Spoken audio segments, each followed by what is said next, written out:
KA og Stjarnan mættust í ógleymanlegum leik á Akureyrarvelli í efstu deild karla í fótbolta þann 11. ágúst sumarið 2019.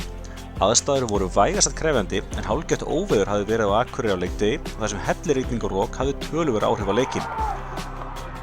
KA komst yfir strax á 70. mínútu þegar Baldur Sigurðsson varð fyrir því óláni að setja boltann í eigin net eftir vítaspyrnu Hallgríms Mar Steingrímssonar.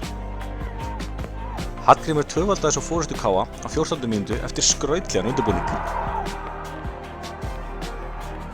Þorsteinn Már Ragnarsson lagaði stöðuna hins vegar fyrir gestina skömmu síðar og voru hálfleikstölur því 2-1 fyrir KA. Torfi Tímóteus Gunnarsson kom KA hins vegar aftur 2 mörkum yfir með skalla eftir hornspyrnu.